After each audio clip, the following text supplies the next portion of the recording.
নমস্কার বন্ধুরা, আপনারা দেখছেন কুকিং হাউস অফ অনিমা। এখানে দেখতেই পাচ্ছ আম নিয়ে নিয়েছি, কাঁচা আম।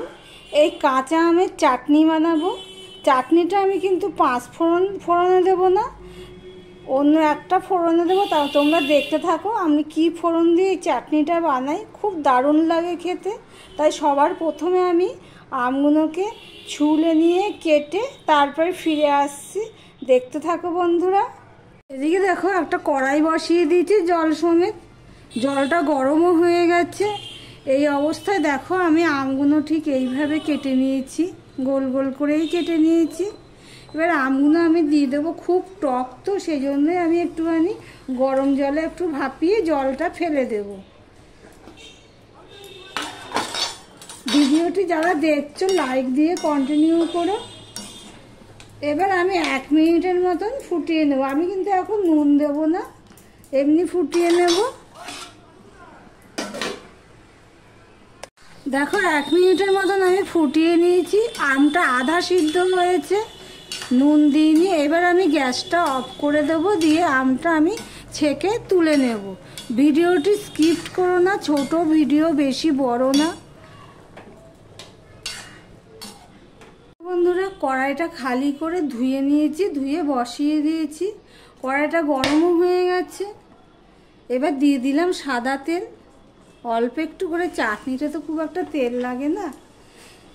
এইভাবে যদি আমি এই ফোড়নটা দিয়ে আমি চাটনি করি, খেতে খুবই ভালো হয়। আমার মা করতো, মায়ের কথা মনে পড়লো তাই আমি করছি।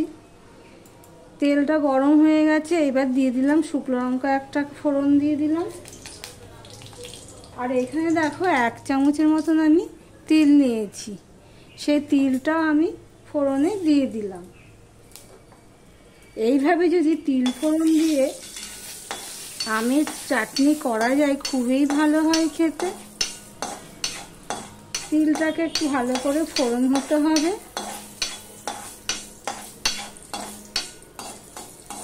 তিল ফোড়নের একটা সুন্দর গন্ধ বেরোবে, একটু লাল লালও হয়ে যাবে, সামান্য বাদামি কালারের আর কি।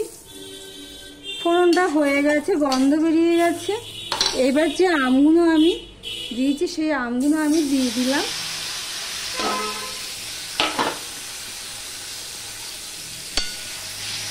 দিয়ে এইভাবে একটুখানি আমি মিশিয়ে নিচ্ছি। এবার দিয়ে দিলাম হলুদ অল্প একটুখানি, দিয়ে দিলাম নুন,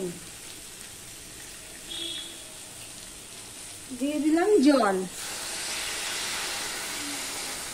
আমটা আমি ঘাটবো না বলে আমি আর করলাম না, না হলে এমনি গলা গলা চাটনি হলে কি হতো, আমটাকে আমি নুন দিয়ে কষিয়ে ভালো করে ঘেটে নিতাম। যেহেতু আমটা দেখতে ভালো লাগবে, সেই জন্যই আমি এইভাবে করে নিলাম। আমটা তো প্রায় সিদ্ধ হয়েও গেছে। এবার ফুটতে থাকুক। দেখো বন্ধুরা, আমরা তো প্রায় সিদ্ধ হয়ে গেছি। সিদ্ধ করার সময় এবার ফুটে উঠেছে। এবার আমি নুন দিয়ে দিচ্ছি স্বাদ অনুযায়ী। নুন বলছি, চিনি দিয়ে দিলাম স্বাদ অনুযায়ী। ভুল হয়ে গেছে, সরি।